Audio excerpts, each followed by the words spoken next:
I can't remember the last time I actually showed my face on camera, but I want to talk about some crystals for self-love. Hey everyone, and welcome back to my channel. Welcome to my channel if you're new. Hi, I'm Amanda. Again, like I said, I can't remember the last time I was talking to the camera, so I feel a little bit new to this, even though I've been doing this quite some time. First of all, reminder, we need to stay hydrated. We cannot stay caffeinated. I would disagree, but anyway. So February for me is a month, my birthday month, first of all, and second of all, it is a month that, you know, Valentine's falls on, and that is a whole different topic and things like that. I know there's lots of opinions. I have lots of strong opinions on Valentine's Day, but to me it is always about actually self-love and self-care. And maybe it could be love around the family that you have, love around your pets, love around your space, and love within yourself. And I feel like that is so extremely important. And of course, love for your partner. But let's not just focus on the fact that it is so commercialized and we are made to feel that Valentine's Day is only relevant if you have a partner, a wife, a husband, a whatever. You know, you have to be coupled, right? I don't agree with it. I've never been a lover of Valentine's Day. I feel like there's just too much pressure, especially when you're single, and then there's pressure when you're in a relationship because, you know, you have to keep up with the Joneses, and you know I'm not about that here. You know I'm not about that here.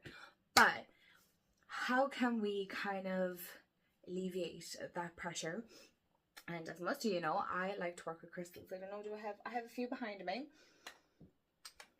I have crystals for days, and they help me massively with how I'm feeling, how to tap into emotions, maybe in the work that I do, carrying day to day. So I'm looking at what I picked here, and I'm hoping these are ones that are easily accessible to everyone, so that I think maybe there might be one or two that might be a little difficult to get, but for the most part I kept it so that it is kind of like mass market decks, that it's just easy for everybody to get, that you can get it in a reputable holistic shop. So get comfy cozy, get a notepad and pen and take some notes if you want. I'll give you kind of a rough breakdown of what each crystal is and how I work with it, or how you can work with it in your self-love, self-care practice. Okay, so the first one we're going to talk about is rose quartz.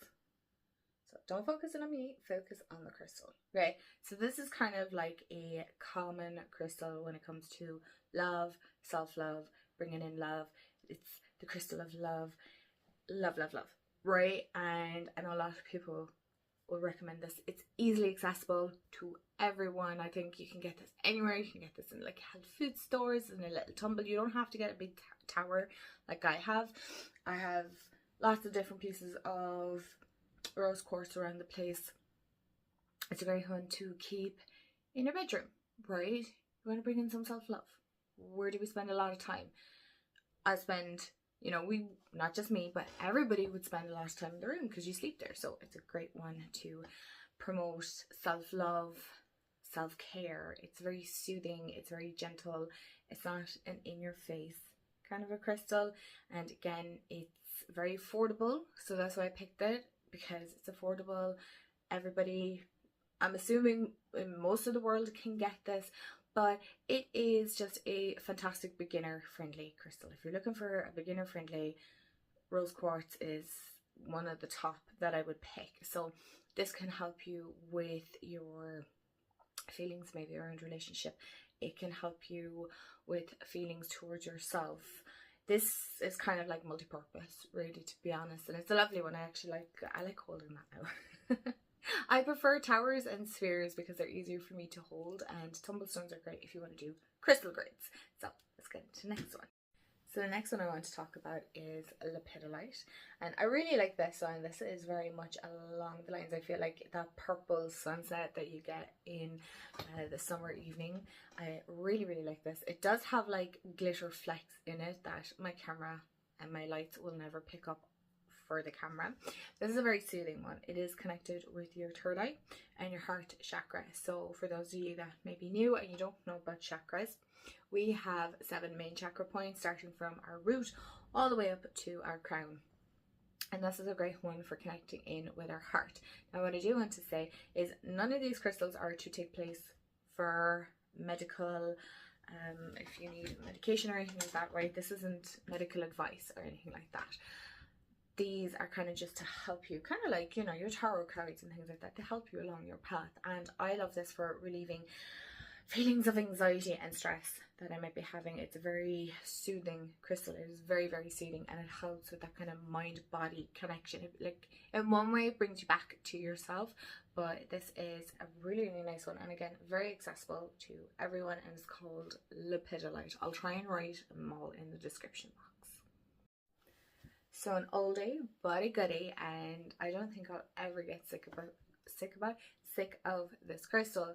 That would be Amethyst, and this is one of my absolute favorite amethysts. I love it. It looks like it has an eye. You can see my ring light. But amethyst, again, comes in many different colors and forms, right? So it can come from like a very light purple to a very deep purple. It depends on the grade. There's a whole lot to it. But amethyst is very good for your intuition. It's connected to your third eye, again, a bit along the lines of Lepidolite. See, so you can see there's similarities between the two. You can nearly even confuse this for an amethyst, but it's not. This is Lepidolite. This is amethyst. There is a slight difference because amethyst, it does not have like glitter specks in it, right? It might have rainbows, but not glitter specks. And this is a great one.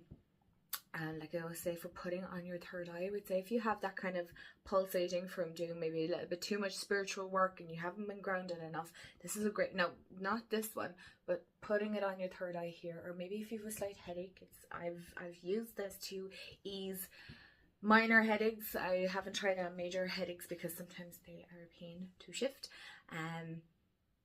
But this is a great one to kind of help soothe your soul, is the only way I can say it, because when we dive into self-love and self-care, it can be very difficult for us, and maybe a lot of shadow work might come up as well, and so that can bring up lots of different emotions and feelings. And I feel like amethyst would be a great one to help kind of alleviate that overwhelming sense that sometimes we can get when we start out on our self-love journey.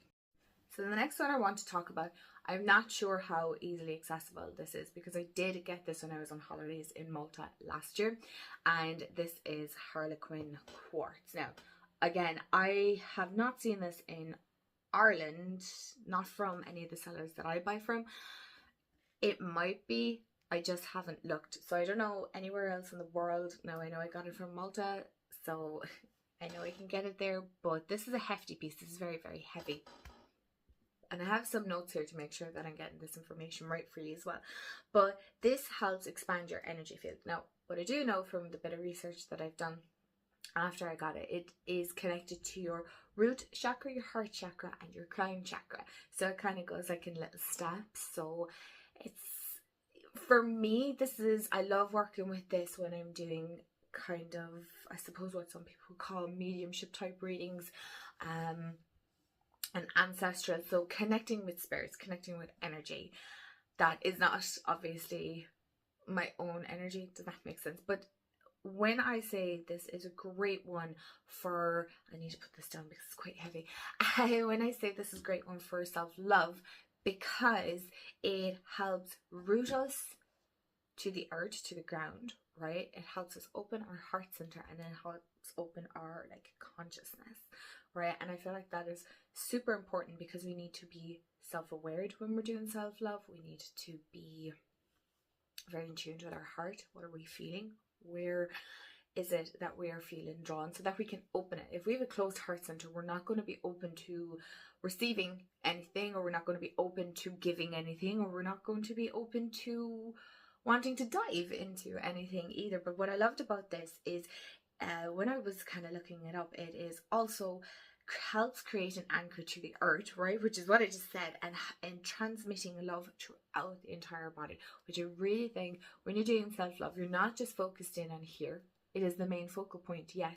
But when we're doing self-love, we're looking at ourselves as a whole, not just as our heart center, but as a whole person, all the things. Because you're going to look at the physical, the emotional, the mental, all those kind of things do come up when we're doing self-love. And it can be very tough. And this is a great one because it is highly protective as well. So another favourite of mine for self-love, and I've talked about this several times, I believe we all know Berry, which is my strawberry quartz skull, and this is the one that I want to talk about. This one is kind of easier to show. This is strawberry quartz. So strawberry quartz is along the lines of rose quartz, and this is one of my favorite crystals. I love this. Again, it's another hefty piece as well. I have lots of pieces of strawberry quartz as well around the place. I don't see many people talking about it. It's normally rose quartz. But for me, and to make sure again I have my right information, it does help with stress and relieving that stress, and then connecting in with that heart center, promoting love. It can be promoting love within the space, within ourselves. Again, it's just, if you don't have rose quartz and you have strawberry quartz, you're like, oh, I have that one. This is a great substitute. They work pretty similar. There's not much difference, and there is, if that makes sense. I know there's a difference because I have worked with them. I'm actually more drawn to strawberry quartz than I am rose quartz, but it also promotes love and compassion, which is what we need when we're doing self-love. And I also have 3 honorable mentions. So they're kind of the main crystals that I wanted to talk about, but I did want to just mention these crystals as well. You've probably just seen this. So this is black obsidian. Now, if you don't, I picked black obsidian because 1, it's one of my favorite crystals, and 2, it's very easy to get as well. But if you black tourmaline, this would work pretty much the same as black obsidian. When we're doing self-love or any type of magical tapping into our energies, anything like that, we need to protect our energy. Now, Harlequin Quartz works the same as a very protective crystal, but not everybody's going to have Harlequin Quartz. If you have black obsidian, this is going to be a great one to help protect your energy, make sure you're safe. And that is one thing that you need to make sure you're doing, is that you're grounding and you're protecting your energy. It's one of the first things you should do before diving into any of this kind of spiritual work. It's one I will always recommend. The second crystal that I will always recommend, and again, very easily got, very inexpensive, is selenite. Again, I have several pieces of selenite. My very squeaky chair. I have another tower here. I have this one. I have a huge selenite lamp. So this helps promote kind of a calmness. It's a very cleansing crystal, right? So you can charge your crystals on this. I have plates and bowls and all that to help charge your crystals. Amethyst will do the same. But this is about cleansing your energy. So if you have kind of any yucky feelings stuck to you, great one. Start from the top, work your way down. Imagine it going into the earth, just taking it away and translating it into something much better than what you give to the earth, if that makes sense, right? Probably a bit woo-woo for some people, but for me it works. It helps me clear my energy. Selenite, very love it. Whenever I can get like little pieces, I will give it away to everyone because I love that crystal so much. And for those of you that maybe just watched because you want the information and you're like, I don't have any of those crystals, I don't have the money to get any of those crystals, but I have this one crystal that I feel like everybody actually has in their house, maybe unknowns to themselves, is clear quartz. Or yeah, this will be clear quartz. I think you can, like, I'm pretty sure you can find quartz even out and about when you're walking, right? I'm just extra. I like the polished pieces. You don't have to have polished pieces. Maybe you have a raw piece, okay? This is the master crystal, right? This is a magical crystal. Very underrated, but magical. This will work as a substitute for any crystal that I have just mentioned here, right? So you probably, but if this does it all, why do you have those? Because I'm extra like that. I like working with different crystals. They're very important to me. It's something that I enjoy collecting too. Okay, do I work with every crystal that I have? No, do you know how intense crystal energy can be? But anyway, that's not the point. What I want you to know is that clear quartz is a crystal that's very easy to get. It's very easy to get your hands on. Again, pretty sure if you go into your local health food store or holistic store, they will have pieces of tumbled crystals. Yes, of course they do, but clear quartz. This will work if you want a protective crystal. Boom. Make sure you're programming your crystals. If you want a video on that, let me know. But you don't have an amethyst, you have clear quartz. Works. It works for every crystal. It's a master crystal. It's a master healer. It is just multi-purpose. It's great. So never stress that, like, I like looking at these, but I don't have them, or maybe I won't like them. If you have this, you have everything you need in one crystal. I just like having lots of crystals. So, my lovelies, I hope that helped you on your journey of self-love and self-care, and that you can incorporate crystals into your practice. It doesn't really matter what way you do it. I just wanted to show some crystals that you can use. You can use it in meditation. You can use it up beside your journal when you're journaling, under your pillow. There's many different ways of incorporating them. Get creative with it. That's the whole point. And yeah, let me know in the comments below, what crystals do you love working with for your self-love and self-care. And I hope you have a wonderful day, afternoon, evening, wherever you are in the world. And I'll chat to you all real soon. Bye guys.